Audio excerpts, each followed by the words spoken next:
छा फरमायो मुंहिंजी सुन्नत खे वठो ऐं ॿिए नंबर ते ख़ुलाफ़ाए राशिदीन जी सुन्नत खे वठो। इन आज़ान जी इब्तिदा थी आहे ख़ुलाफ़ाए राशिदीन जे ज़माने में। इन वजह जे करे इन सुन्नत खे असां अपनायो आहे, इन जे मथां अमल कयूं था, क़यामत ताईं इन जे मथां अमल थींदो रहंदो। हाणे इहा बिदअत न आहे छो त ख़ुलाफ़ाए राशिदीन जे ज़माने में इन आज़ान जी इब्तिदा थी आहे। ॻाल्हि सम्झो। ऐं टे नंबर ते छा फरमायो नबी करीम सल्लल्लाहु अलैहि वसल्लम जन व अन्नहु मन यइश मिनकुम फसयरा इख्तिलाफन कसीरन। साईं छा फरमायो त मूं खां बाद पहिरें जुमिले में साईं जन सियासी इख़्तिलाफ़ात ख़तमु कया। पहिरें जुमिले में साईं जन सियासी इख़्तिलाफ़ात ख़तमु कया। जेको अमीर मिले उन जी इताअत कयो, फरमा बरदारी कयो जाइज़ उमूर में। ऐं हिन जुमिले में व अन्नहु मन यइश मिनकुम फसयरा इख्तिलाफन कसीरन, सन फरमायो त मूंखां बाद जेको माण्हू बि ज़िंदगी गुज़ारींदो उहो माण्हू बेहद यानी हद खां वधीक इख़्तिलाफ़ात ॾिसंदो। हिन वक़्तु आहे या कोन्हे? मज़हबी इख़्तिलाफ़ात केॾा वधी विया आहिनि त भई हे देवबंदी आहे, हे बरेलवी आहे, हे शियो आहे, हे गैर मुक़ल्लिद आहे, हे जमायत मुस्लिमीन जो आहे, हे अहले हदीस आहे, केॾा फ़िरका आहिनि। नबी करीम सल्लल्लाहु अलैहि वसल्लम ने फरमायो न व अन्नहु मन यइश मिनकुम फसयरा इख्तिलाफन कसीरन, जेको माण्हू मूंखां बाद ज़िंदगी गुज़ारींदो त उहो इख़्तिलाफ़ात ॾिसंदो। हाणे उन जो हल छा आहे? नबी करीम सल्लल्लाहु अलैहि वसल्लम जन इन हदीस में इन जो हल ॿुधायो। छा साईं जन ॿुधायो हल इन जो? फ़अलैकुम बिसुन्नती व सुन्नतिल ख़ुलफ़ाइर राशिदीन अल महदीयीन। सर फरमायो त हाणे तव्हां परेशान आहियो त भई असां काॾे वञूं, कंहिंजे कॾ लॻूं, कंहिंजी मस्जिद में नमाज़ पढ़ूं।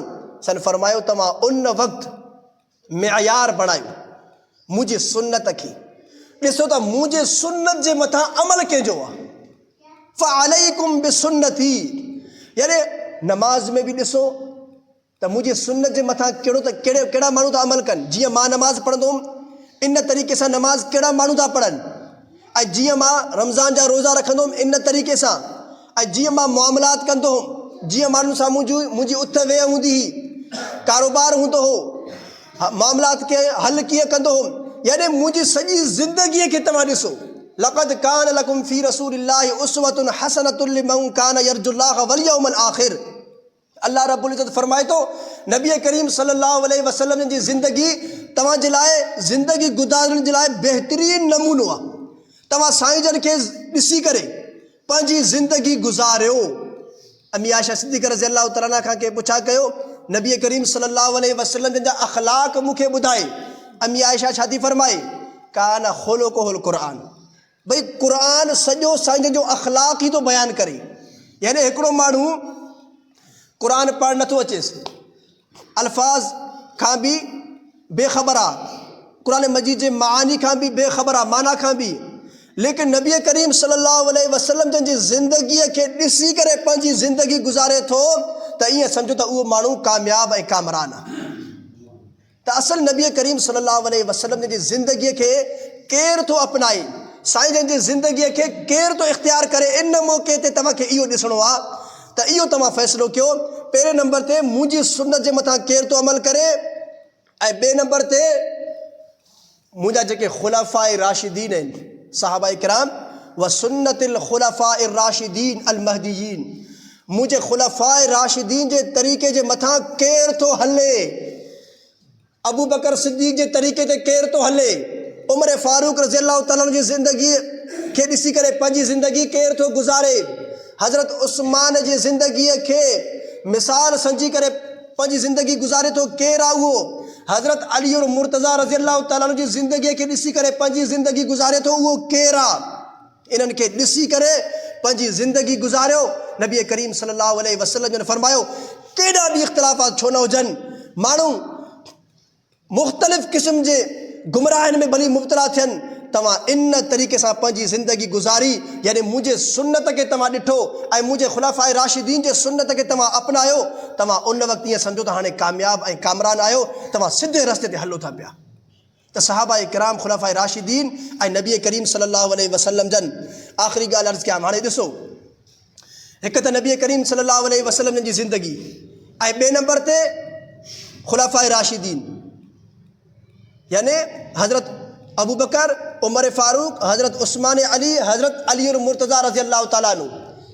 इन जुमे जे ॾींहं ते असां 2 आज़ानूं ॾींदा आहियूं। घणियूं आज़ानूं? 2। नबी करीम सल्लल्लाहु अलैहि वसल्लम जे ज़माने में 2 आज़ानूं हुयूं? हिकिड़ी हुई न। नबी करीम सल्लल्लाहु अलैहि वसल्लम जे ज़माने में आज़ान हिकिड़ी ईंदी हुई जेका ख़ुतबे खां अॻु में इमाम साहब पंहिंजे मिंबर ते वेहे, उन खां बाद मुअज़्ज़िन अची करे आज़ान चवे। असल आज़ान इहा हुई साईं जन जे ज़माने में। लेकिन अबू बकर सिद्दीक़ रज़ी अल्लाह ताला जो ज़मानो बि गुज़री वियो, उमर फ़ारूक रज़ी अल्लाह ताला जो ज़मानो बि गुज़री वियो, उस्मान गनी रज़ी अल्लाह ताला जे ज़माने में आबादी वधी वई, इलाइक़ो वधी वियो, माण्हू वधी विया। हाणे ख़ुतबे जे वक़्त में जेका आज़ान थिए थी, माण्हुनि खे उन वक़्तु ख़बर पए थी त भई अॼु जुमो आहे, हर को पंहिंजे कारोबार में मसरूफ़ आहे, त मुस्लमाननि खे मस्जिद ताईं पहुचण में दुश्वारी थींदी हुई, दिक़त थींदी हुई। ख़ुतबे में सभु न पहुची सघंदा हुआ। मुमकिन आहे त बाद साहबा कराम खां का रकात बि हली वञे। त उन वक़्तु हज़रत उस्मान गनी रज़ी अल्लाह ताला अन्हु इहो फ़ैसिलो फ़रमायो त भई हिकिड़ी आज़ान ज़वाल खां बाद ॾियो, हिकिड़ी आज़ान ज़वाल खां बाद ॾियो, ताकी माण्हुनि खे ख़बर पए, उन्हनि जे इत्तला जे लाइ, उन्हनि खे बाख़बर रखण जे लाइ त अॼु जुमो आहे। हाणे इन आज़ान जी इब्तिदा करे थी हज़रत उस्मान गनी रज़ी अल्लाह ताला जे ज़माने में। इन वजह जे करे इहा कंहिंजी सुन्नत थी, खुलाफ़ाए राशिदीन जी, हज़रत उस्मान गनी जी। अगरि इन आज़ान जी इब्तिदा हज़रत अली रज़ी अल्लाह ताला अन्हु जे ज़माने खां बाद में थिए हा त इहो अमल छा थिए हा? बिदअत थिए हा। असां इनखे तस्लीम न कयूं आहे, पहिरीं आज़ान न ॾियूं आहे। हाणे इन आज़ान जी इब्तिदा थी खुलाफ़ाए राशिदीन जे ज़माने में, हज़रत उस्मान गनी रज़ी अल्लाह ताला जे ज़माने में। साईं जन छा फरमायो? मुंहिंजी सुन्नत खे वठो, ऐं ॿिए नंबर ते खुलाफ़ाए राशिदीन जी सुन्नत खे वठो। इन आज़ान जी इब्तिदा थी आहे खुलाफ़ाए राशिदीन जे ज़माने में। इन वजह जे करे इन सुन्नत खे असां अपनायो आहे, इन जे मथां अमल कयूं था, क़यामत ताईं इन जे मथां अमल थींदो रहंदो। हाणे इहा बिदअत न आहे, छो त खुलाफ़ाए राशिदीन जे ज़माने में इन आज़ान जी इब्तिदा थी आहे। ॻाल्हि सम्झो?